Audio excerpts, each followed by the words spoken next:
Sasha nih sekarang, ada yang mau ditanyain gak Sasha? Yuk silakan. Ada, aku mau tanya dengan Ustadz Syah. Ustadz Syah. Yang sebentar lagi akan menikah. Amin. Sama saudara? Amin insya Allah. Ya. Ustadz gimana nih Ustadz, kan kalau suami yang gak bisa kerja atau yang belum kerja gitulah istilahnya.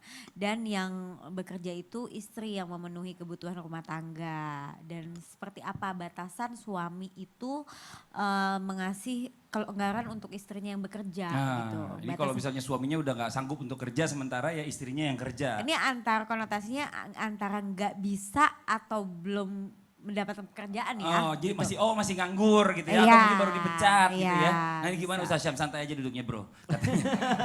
Gak usah tegang juga gitu katanya. Aduh, la yukallifullahu nafsan illa Usaha.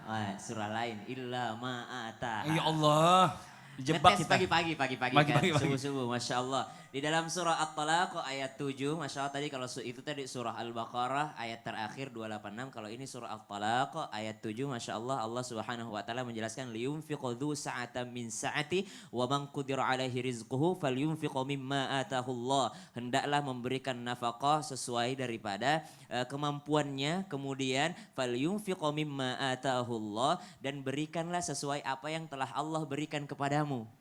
Sesuai dengan apa yang telah Allah berikan kepadamu. Apa yang telah Allah berikan kepada kita bukan berarti tinggal duduk di rumah lalu nunggu. Kenapa enggak ada nafkah Pak? Belum ada dari Allah. Bukan itu. Tapi Allah telah memberikan kita tangan untuk kita bekerja. Allah memberikan kita kaki untuk keluar rumah mencari pekerjaan. Allah memberikan kita akal supaya kita bisa memutar otak bagaimana cara kita membahagiakan anak istri di rumah. Masya Allah. Ini keren banget. La yukallifullahu nafsan illa ma ataha. Dan Allah tidak pernah memberikan beban kepada seseorang sesuai dengan daripada apa kapasitas yang telah Allah berikan Masya kepadanya. Allah. Jadi ini juga selama istrinya bekerja akhirnya sedekah. Terus pahala sedekahnya mengalir luar biasa. Jadi gak usah khawatir. Jadi masuknya ke sedekah itu ya. Ini Masya Allah, ya, Ya, apalagi lebih kebutuhan kepada keluarga ya. suami yang diberikan sama Allah sesuai dengan kesanggupan suami itu. Masya Jadi nggak ada Allah. batasan suami harus memberikan berapa jumlahnya. Gitu.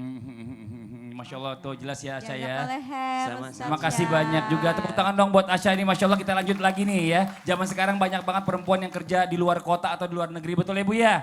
Nah ini kadang-kadang juga kita harus salut sama mereka karena mereka ini adalah salah satu pahlawan devisa negara kita. Yang akhirnya jarang ketemu sama keluarga. Nah sekarang bicara masalah hukum nih. Perempuan yang bekerja di luar kota atau bahkan di luar negeri sehingga tidak dapat mengurus keluarganya atau jarang bertemu dengan keluarganya seperti apa? Ustadz Ahmad Khan, mohon izin waktunya silakan. Tepuk tangan buat Ustadz Ahmad Khan. Makasih Mas Fadli.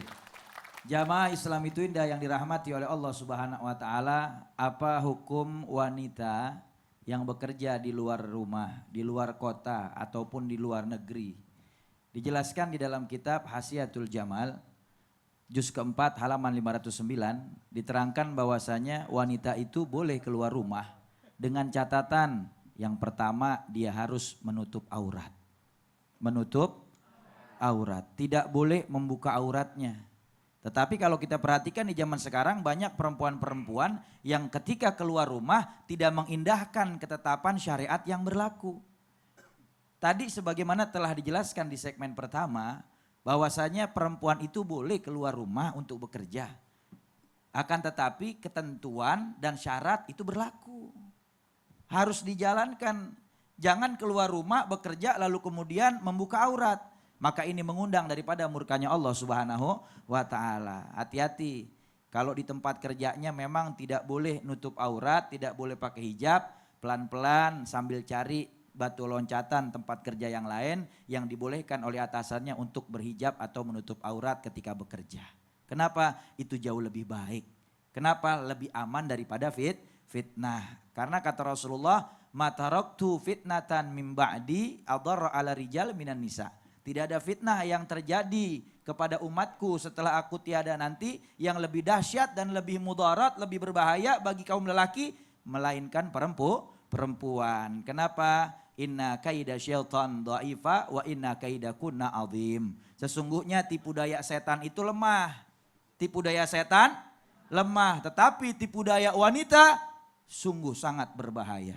Makanya kalau ada perempuan sudah menggoda lelaki, setan mau godain mundur nggak jadi. Waduh nih kacau nih udah ada perempuan. Kenapa? Karena tipu dayanya lebih dahsyat.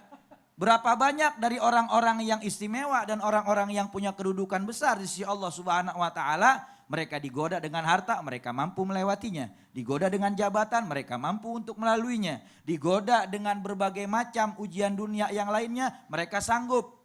Diuji dengan penyakit yang parah, mereka sanggup. Tetapi ketika diuji oleh wanita, maka mereka tergelincir daripada kedudukannya, daripada kemuliaannya. Maka harus hati-hati.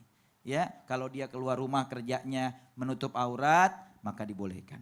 Yang kedua, tidak boleh ada ikhtilat, bercampur laki-laki dengan yang perempuan yang bukan mahramnya tanpa didampingi oleh mahramnya. Ini juga nggak boleh. Tetapi sekarang kan banyak, bukan cuma ikhtilat, tetapi ada juga bersentuh-sentuhan antara laki-laki dengan perempuan yang bukan mahramnya di dalam pekerjaan. Maka ini sesuatu yang diharamkan.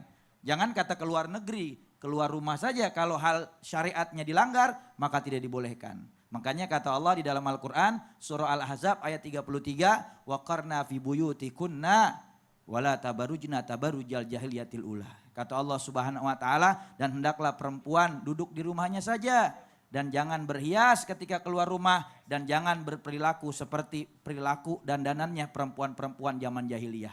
Hati-hati, kalau dia nggak bisa menjaga ketetapan dan hukum yang ada, maka lebih baik perempuan di rumah. Jangan kerja di luar rumah. Nah kadang-kadang kan orang yang kerja ke luar negeri, mohon maaf, banyak melalaikan kewajiban dan tanggung jawab dia sebagai seorang istri. Akhirnya nggak ngurusin anak, nggak ngurusin suami, yang menjadi kewajiban. Maka ini sesuatu yang dilarang dan diharamkan. Karena mencari nafkah adalah tugasnya suami. Jadi kalau bisa jangan jauh-jauh, mainnya Iya. deket-deket aja ya. Sebaik-baiknya rezeki seorang itu di kampungnya sendiri, tidak jauh-jauh. Masya Allah, tepuk tangan dong buat guru kita Ustadz Ahmad Khan. Makasih banyak Ustadz Ahmad Khan atas penjelasannya. Sekarang kita lanjut lagi nih ya.